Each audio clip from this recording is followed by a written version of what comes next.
So, hi guys, welcome to the next Alex T. Jones Racing podcast. I know it's the first one of 24. Sorry about that. Just, you know how it is. Stuff just builds up towards the last one. But yes, today is to just talk to you about what I've been up to for the last little period.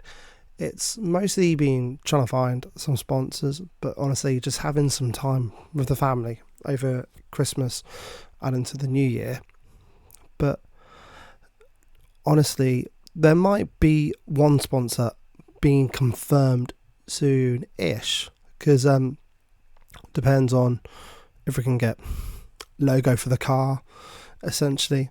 I was talking to some of the Mazda guys over the weekend because it was the Mazda Awards night, and it was a good one, definitely. But also, I've also just been at the Autosport International show, and I would honestly love to know anyone else's opinion on what they think of it, because I don't think it is as good as it used to be, because I've been over the years in general, and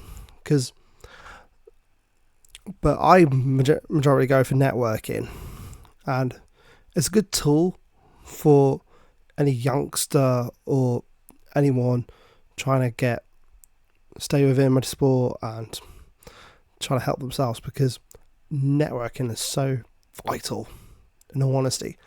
And it's so good just to talk to people in motorsport, see what they're up to, see if they can give you any tips. And I've given a few tips myself to some of the youngsters as well. But yeah, it was good to catch up with a few old friends, particularly Alex Sims, very good, successful racer right now in America.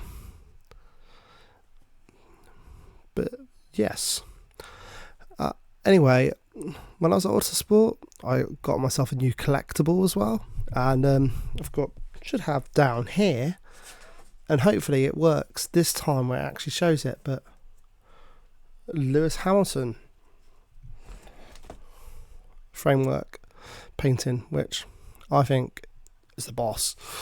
And the guys who I got this from is Apex Collectibles, and they are going to be on the car this year as well, exclusive here right now. But yeah, there's going to be a few more logos on the car for this year, so really excited. Helping out one of my friends, a few friends from university, who've got their own podcast. Don't know if you guys saw recently. Wasn't as recent, but yeah, it's online. It's with the Stelvio Automotive guys. Great bunch of friends. We still keep in touch, and it's good to be on their podcast recently.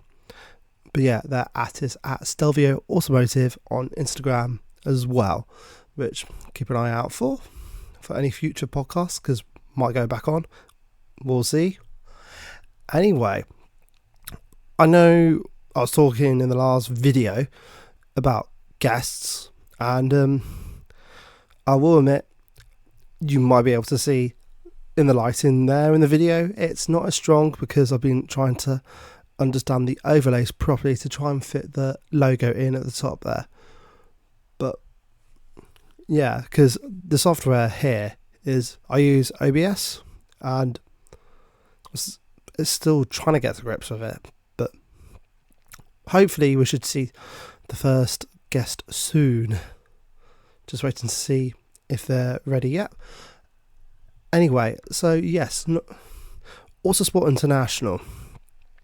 Honestly, in the comments, or you can say, but it wasn't as good as it used to be, because I remember years ago, I think it was like 2015, could have even been 2014 as my first year, really. And I remember there was times where you were literally, you couldn't see the floor. It was that busy. But I do like the facts now. There's more emphasis on club motorsport, but I still don't feel they do enough for club motorsport. I don't go to the live action anymore. When I first went, I thought it was okay, but then over the few years, I realised it's just the same thing, and it doesn't help to promote club level motorsport, the live action, because it'd be good if they could have some of the club level motorsport cars in there as well, apart from the Brisket F1 cars and the grassroots ones as well. It's just the same. And they always have to wheel Terry Grant out as well, don't they? But in all honesty, Terry's done some very good records over the years, trying to fit as many people into a car, trying to go on two wheels for as long as possible, and that is amazing, the record for that. But yeah,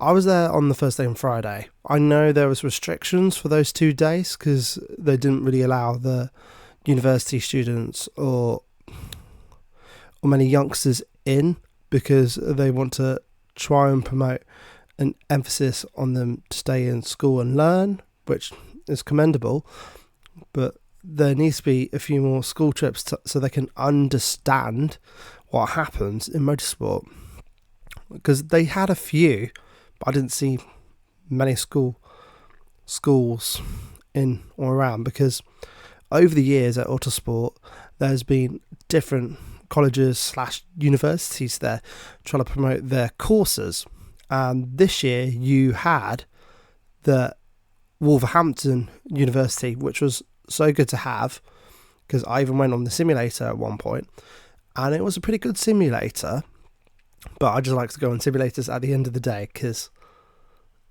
even though I do race in the Mazdas, I don't feel simulators are representative of the real world, in a sense.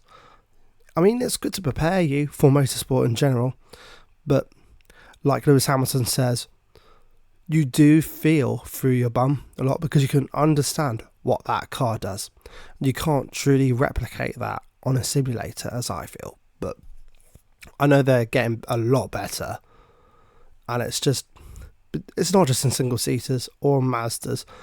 Generally, every car you drive, you can feel when the car's going to snap, or if you're going to have too much oversteer, too much understeer, and you're not going to feel that as much in a simulator, in a sense. But the sim is definitely good preparation to know what track you're going to go to next, what realistically you need to do around the corners, try to keep your entry speed up and that. But that's how I'm going to leave it there with sims.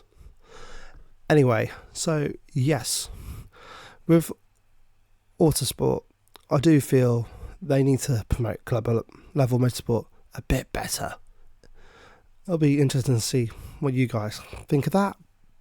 But yeah, I mean, there was a few championships, and there was also a Formula electrical car I saw on show, which I was talking to the guy, and he was saying it's going to race in the Monoposto championship, and the car did look quite good.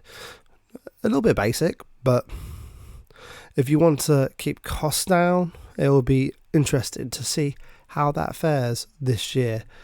And I heard how much the pre-orders are going to be, so it'll be interesting to see if anyone gets onto that. But yeah, so apart from Autosport, Mazda Awards, and same with the fam for Christmas and into the new year, apart from that, it has been sponsors, and there's been a lot of sponsorship emails going out. As I said, the waiting to see with what sponsor, which we will be doing with the car.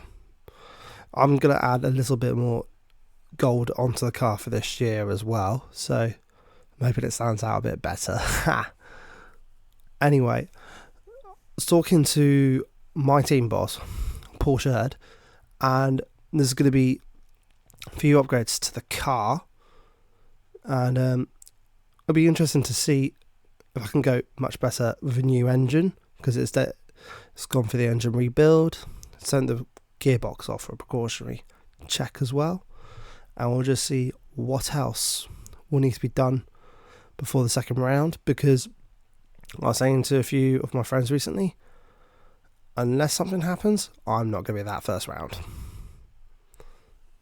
And it's a shame because I do love Silverstone.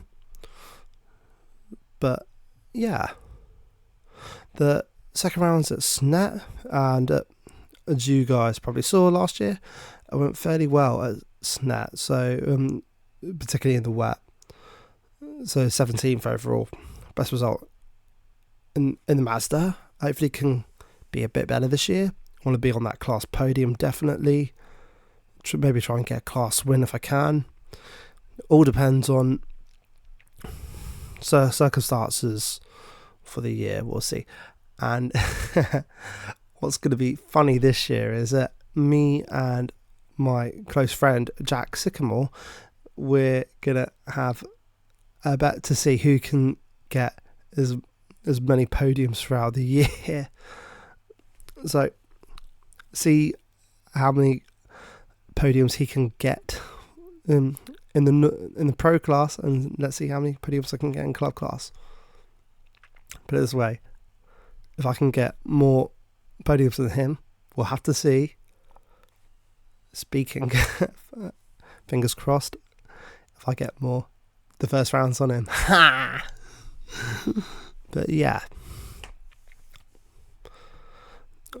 I'm still with Paul for this year, and it'll be good to see how many teammates we'll have. I know Rob will still be in the team, just not sure on Will, but they're two great guys, and we learn off each other, which is good.